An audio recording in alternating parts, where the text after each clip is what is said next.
अब next topic है switching modulator. Switching modulator में क्या होता है कि मान लो हमारा एक कैरियर सिग्नल है, ठीक है, उसको मैंने बोला CT। फिर एक मैसेज सिग्नल होगा, उसको बोलूँगा MT। ठीक, मैसेज सिग्नल हो गया। इसको हमने एक स्विचिंग डिवाइस यानी हमने यहाँ डायोड लगा लिया है, ठीक, PN जंक्शन डायोड लगाया है। ठीक, यहाँ RL लोड है, ये इसी के क्रॉस हम अपना आउटपुट एज्यूम करेंगे। ये हमारा आउटपुट है विथ रिस्पेक्ट टू टाइम। अब ये डायोड क्या करेगा, हाफ वेव रेक्टिफायर होता है ये, तो ये हाफ वेव क्या करेगा और यहाँ से यहाँ तक जो हमारा आएगा ये इनपुट सिग्नल हो जाएगा, तो इसको ±V इनपुट बोल देंगे। ठीक है। अब जो हमारा आउटपुट आएगा, ठीक है, जो हमारा आउटपुट आएगा वो किसका फंक्शन होगा, वो V इन यानी इनपुट सिग्नल मल्टीप्लाइड विथ, ठीक है, मल्टीप्लाइड विथ एक पल्स ट्रेन होगी, पीरियोडिक पल्स ट्रेन। ठीक है, इसको मैं कुछ नाम दे देता हूँ, इसको मैं पल्स ट्रेन बोल देता हूँ। ठीक, एक पीरियोडिक पल्स ट्रेन से मल्टीप्लाइड होकर के हमको आउटपुट मिलेगा। फॉर व्हेन CT जो हमारा कैरियर सिग्नल है,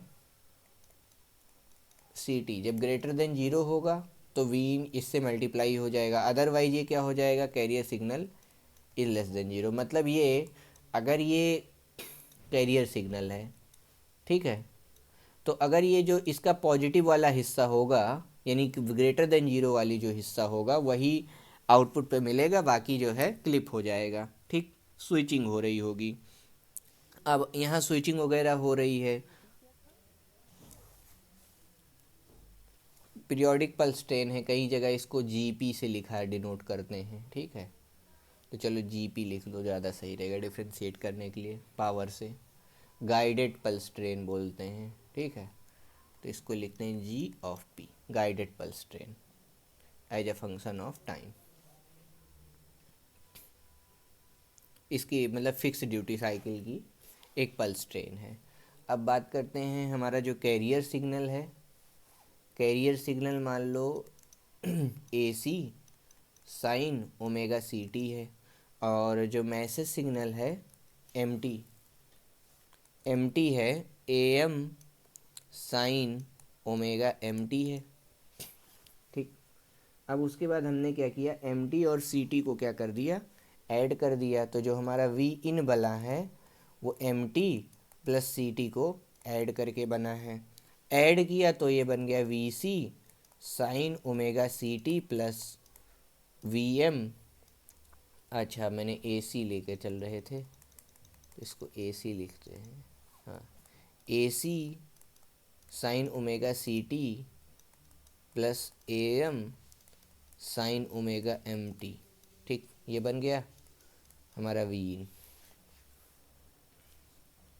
यहाँ पे हमने एक एजम्पशन लिया था कि जो GP एक पल्स ट्रेन एज्यूम की थी वो कैसी थी, वो ये थी, मान लो ये हमारा GP है, ठीक है, GP as a function of time है, ये T है। तो ये क्या था कि एक वेव बन रही थी, ऐसे रेक्टेंगल वेव। मान लो हम इससे मल्टीप्लाई करते हैं, इससे अगर हम मल्टीप्लाई करते हैं किसी साइन वेव में, किसी सिग्नल में, तो वो भी क्या हो जाएगा, क्लिप हो जाएगा। मतलब ये समझो, ये हमारा साइन वेव है ऐसे, ठीक, तो मैं क्या करूं, इसमें अगर इससे इस वेव से मल्टीप्लाई कर दूं, इसको मल्टीप्लाई कर दूं, तो रिजल्टेंट क्या मिलेगा, इसका रिजल्टेंट मिलेगा हमको केवल ये। ठीक, तो हमने ये एज्यूम किया कि ये जो पल्स ट्रेन है मैंने इससे मल्टीप्लाई किया है, यानी जो डायोड है वो कुछ ऐसा काम कर रहा है। ठीक, अगर ऐसा काम कर रहा है तो हमें इसका एक्सप्रेशन चाहिए होगा। ये एक सीरीज है, ये एक फोरियर सीरीज है, तो हमें मतलब इसका अगर हम फोरियर सीरीज एक्सपेंशन लिख लें और उससे मल्टीप्लाई करें तो हमारा काम हो जाएगा।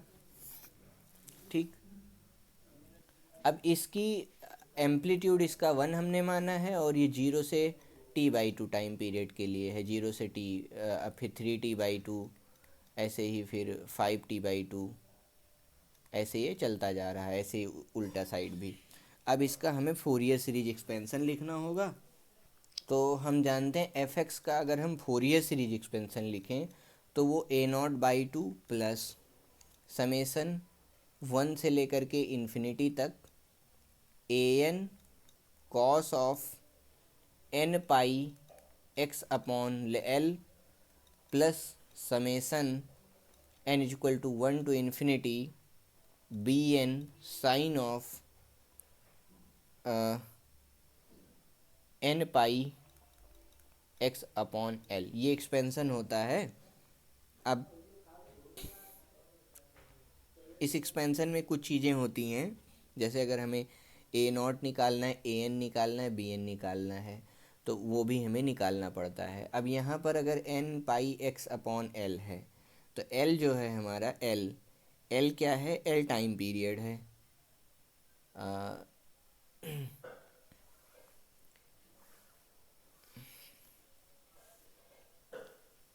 तो यहाँ अपने काम के लिए हमने एफ टी में एक्सपेंड किया है।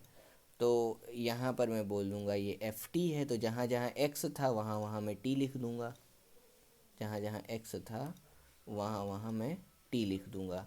अब ये 0 से 2l की पल्स के लिए होता है, तो 0 से 2l की पल्स के लिए है ये, यानी t/2 0 से t पल्स के लिए। ठीक, अब यहाँ पर जो हमारा l है वो t/2 है। ठीक है, 2 यानी हमारा 2l है ये टाइम पीरियड। ठीक, 0 से t तक। अब हम सारे कांस्टेंट इवेलुएट करने की कोशिश करेंगे।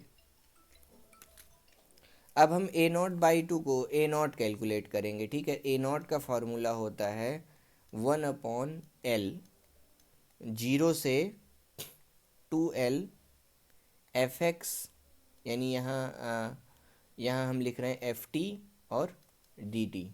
ठीक है, तो a0 लिखेंगे, a0 हमारा आ जाएगा 1/l, 1/l की वैल्यू है t/2 यानी 2 टाइम पीरियड।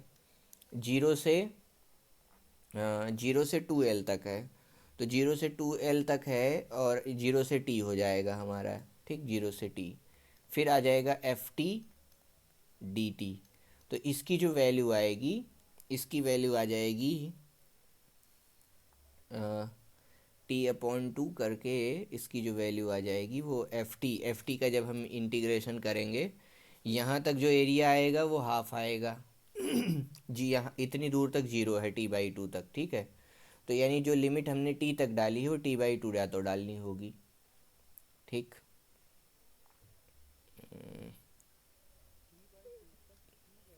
ठीक है, t/2 के बाद 0 है, इसलिए हमने इस इंटीग्रेशन को यहाँ t/2 ले लिया है। तो इसका जो रिजल्ट आएगा ये 1 आएगा। ठीक, तो 1/2 हो जाएगा यहाँ पे पहला एक्सपेंशन, इतना।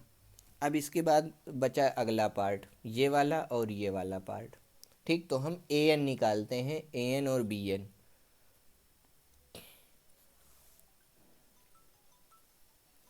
अब जो an आएगा 0 से 2l और 1/l, फिर यहाँ पर हम लिखते हैं एफ टी और cos of n pi x upon l।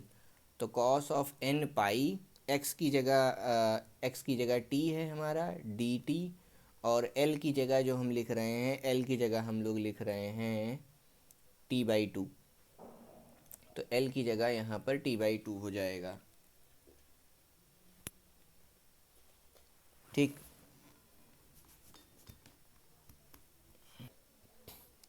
ठीक, t अब यहाँ पर आ जाएगा, l को हमने क्या रखा है t/2, तो यहाँ t और यहाँ 2, और फिर ऐसे ही जब हम bn लिखेंगे तो 1/l, l की जगह t/2। ठीक है, l की जगह t/2 रखता हूँ, तो l की जगह t/2 यानी 2/t। ऐसे इधर भी 2/t, 0 से 2l F T sine 2n pi T upon T D T, ये आएगा an और bn। अब एल जो है हमारा क्या है, 0 से t तक है, तो इसको 0 से t तक कर दो, 0 से t तक कर दो। और हमें पता है टाइम पीरियड हमारा 2 पाई का है, ठीक है, t की वैल्यू 2 पाई है। तो जो a1 आएगा तो सबसे पहले an निकालते हैं। an आ जाएगा 2/पाई, 0 से 2/2 पाई हो जाएगा ये। तो यहाँ 2/2 पाई हो गया। अब F T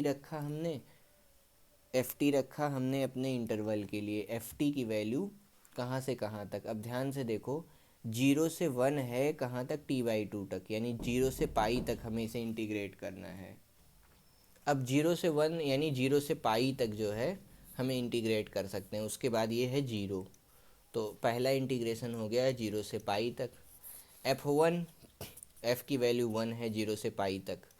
cos of 2 pi T upon, यहाँ टी की जगह हमने 2 पाई डाल दिया है, ठीक है, 2 पाई कट गया, एन डी टी,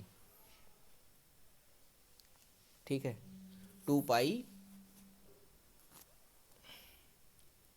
तो कॉस का इंटीग्रेशन क्या होता है, साइन होता है, sine N T minus sine cos का इंटीग्रेशन प्लस साइन होता है, साइन होता है 0 से पाई। ये चीज़ आ गई 0, तो ए एन की वैल्यू हमारी आ गई है 0। अब हम बी एन निकालते हैं। बी एन क्या आएगा, तो 2/2 पाई, 0 से pi, sine sine N T D T. ये क्या आ जाएगा, ये आ जाएगा cos of minus cos of N T upon N. ये आएगा 0 से,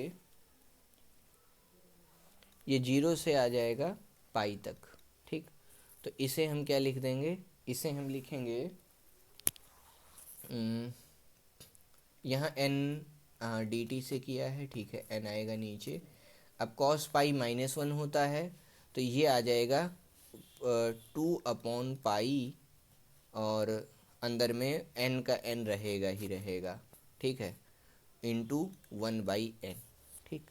ये बन गया। अब ये जो सारी वैल्यूज़ मिली हैं इसको हम ला करके अपने फंक्शन में पुट करेंगे। तो जो हमारा G P as a Fourier series expansion हमने लिखा था A N plus summation B N, तो हमने जो वैल्यू निकाली है, ए एन की वैल्यू हमारी आई है 1/2, ए एन की वैल्यू हमारी A0 की वैल्यू आई है 1/2, 1 आई है तो 1/2 हो जाएगी। ये वैल्यू हो गई 1/2 प्लस ये वाली वैल्यू 0 हो गई है, समेसन ए एन, यहाँ पर ए एन यानी कॉस, इसको हमने सॉल्व किया है, तो 2/पाई 1/n साइन एन टी, और यहाँ आ गया 2/पाई। ये हो गई हमारी जीपीटी। अब ये जो दूसरा वाला, ये जो दोनों टर्म आ रहे हैं, जो दोनों टर्म आ रहे हैं, अगर हम वो, अब यहाँ जो देखो n/l है, अब जब मैं इसमें पूरी वैल्यू डालूँगा तो ये क्या बनेगा, बी एन साइन n/l की जगह हम क्या डालेंगे, t/2, तो यहाँ t डालेंगे, यहाँ 2 डालेंगे, ये t बन जाएगा। तो 1/t को हम क्या बोलते हैं, फ्रीक्वेंसी बोलते हैं, ठीक है, फ्रीक्वेंसी 1/t को फ्रीक्वेंसी बोलेंगे। और वो जो डायोड है वो कैरियर फ्रीक्वेंसी के अनुसार अपना क्लिपिंग मार रहा है, क्योंकि कैरियर की टाइम पीरियड ज़्यादा है। तो ये क्या बन जाएगा, ये बन जाएगा साइन ऑफ, ये बन जाएगा 2 pi F of C T. तो इस चीज़ को हम ऐसे भी एक्सप्रेस कर सकते हैं, यानी जो लास्ट वाला टर्म आया है, A sine of F 2 pi F C into T, ठीक है। इसको भी हम कॉस ऑफ, ये B N cos of 2 pi F C into T, तो इसको भी cos of 2 pi F C into T, ठीक, ये लिख सकते हैं। तो यहाँ क्या साइन आएगा ना, ए एन 0 हो गया था, तो साइन ऑफ, अब ये इंटीग्रेशन देखते हैं, ये वाला इंटीग्रेशन, अब इसको जो हम एक्सपेंड करेंगे, अगर इस पूरे इसको अगर हम लिखना चाहें तो इसका जो एक्सपेंसन ये जो सॉल्व होकर के आता है कॉस ऑफ एन पाई हो जाएगा। तो इसे अगर हम क्लियरली लिखें तो -1 की power n-1 upon 2n-1 into 2n-1 ऐसा लिख सकते हैं हम इसे। इसको लिखेंगे sine of 2n-1, sine of 2n-1 into 2πfc into T. Actually ये होगा क्या, ऑड हार्मोनिक्स पे ही वैल्यू आएगा, और इवन साइन की वैल्यू जैसे इवन होगी तो जीरो हो जाती है साइन। तो इसको हमने उस फॉर्मेट में तोड़ लिया है। तो ये रहा, इसमें पाई रखा, पाई रखने के बाद ये चेंज किया फोरियर सीरीज को। तो ये कुल मिला के ये वाला जो हिस्सा है, ये हिस्सा बन जाएगा हमारा 2/पाई साइन ऑफ 2πfct और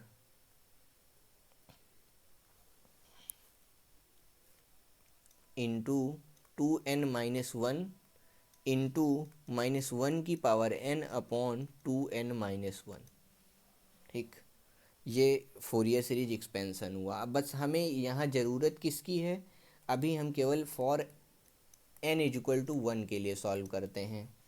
ठीक है, फॉर n=1 जब हम करेंगे तो ये जो gt आ जाएगा, gpt ये जो आएगा हाफ समेसन 2/पाई 1 से n तक, 1 से इन्फिनिटी तक, और ये -1 n की पावर -1 यानी n की पावर 1 हो जाएगी, और ये कुल मिला के बन जाएगा 2/पाई, ये पूरा हिस्सा क्या हो जाएगा 2/पाई sign 2πfc into T.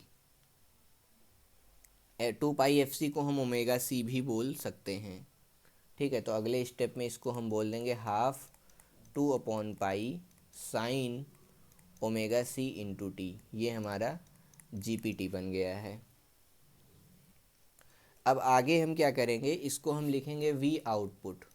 We out as a function of time, इसको हम मल्टीप्लाई करेंगे A C sine omega C, A C sine omega C T plus A M sine omega M T into 1/2 plus 2/पाई sine omega C T से। ये इससे multiply होगा। होने के बाद जब ये मल्टीप्लाई वगैरह हो जाएगा,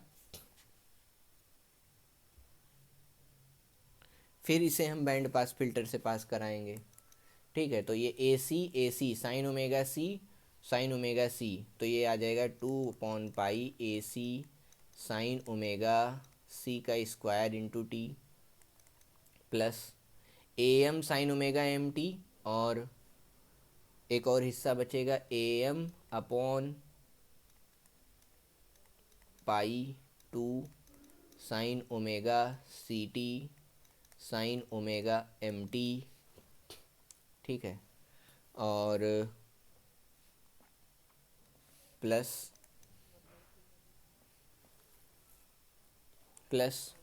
1/2 A C sine omega C T plus A M sine omega M T into 1/2। ये 4 पार्ट आ गए इसमें। अब इसको भी हमें फ़िल्टर से पास कराना है। फ़िल्टर से पास कराते समय हमें क्या क्या रिमूव करना पड़ेगा इसमें से।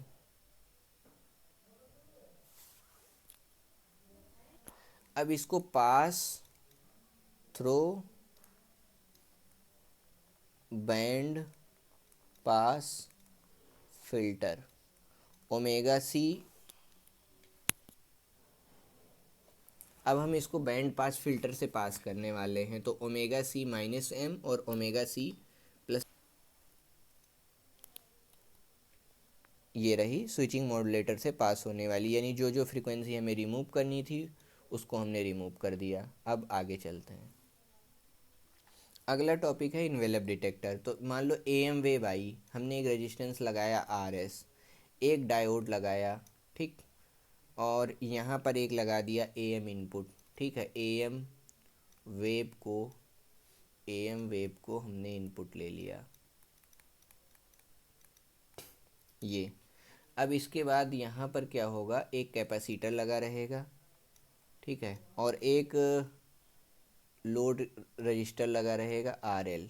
ठीक है, ये हो गया, इसको बोलते हैं इनवेलप डिटेक्टर। ये मैसेज सिग्नल का इनवेलप डिटेक्ट करता है।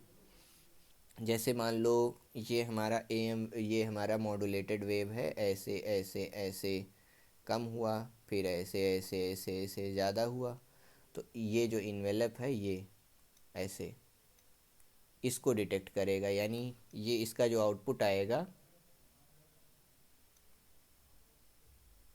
एकदम क्लियर तो नहीं आता है पर थोड़ा सा ऐसे दे देता है। ठीक है, तो इन्वेलप डिटेक्टर हुआ। अब इसमें कुछ चीज़ें हमें पता है, अगर जो फ़िल्टर है अगर कोई, ठीक है, फ़िल्टर अगर ये RC फ़िल्टर है ये, तो इसमें होता क्या है, फ्रीक्वेंसी की बात हम करते हैं तो जो RS/C है ये 1/FC से कम होना चाहिए। क्यों कम होना चाहिए? क्योंकि ये जो टाइम पीरियड है, कैरियर सिग्नल का टाइम पीरियड और जो हमारा डायोड रन हो रहा है इसका टाइम पीरियड, ताकि डिफरेंट रहे, ताकि हम लोग जो इन्वेलप है वो निकाल पाएँ। FC से छोटा होगा टाइम पीरियड, मतलब फ्रीक्वेंसी कम होगी, तभी हम क्लिप कर पाएंगे। अब इसको बोलते हैं चार्जिंग टाइम कांस्टेंट। ठीक है, RCS को इसको बोलते हैं चार्जिंग टाइम कांस्टेंट। मतलब जो हमारा कैपेसिटर है वो चार्ज हो रहा है सीरीज में, फिर आता है डिस्चार्जिंग टाइम कांस्टेंट। चार्जिंग क्यों? चार्जिंग इसलिए कि डायोड ऐसे कंडक्टिंग स्टेट में रहेगा, उसको बोलते हैं चार्जिंग। और डिस्चार्जिंग कब होगा? जब डायोड तो ऑफ हो चुका होगा, डायोड ओपन सर्किटेड होगा हाफ टाइम पीरियड बाद, फिर इधर से ये कंडक्टिंग होगा, तो कंडक्टिंग होगा तो यानी डिस्चार्जिंग, यानी RL उस समय बिहेव करेगा। ठीक है, तो डिस्चार्जिंग टाइम कांस्टेंट जो है RL/C, ये हमारा FC से बड़ा होना चाहिए, इसको बोलते हैं डिस्चार्जिंग टाइम कांस्टेंट।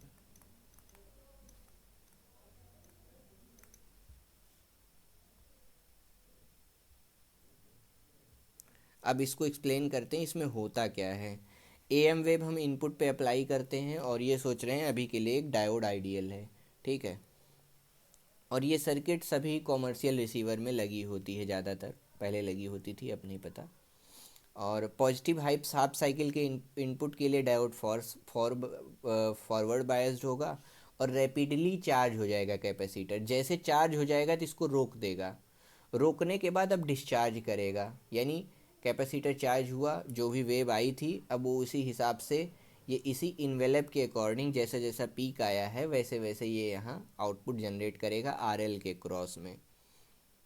ठीक है,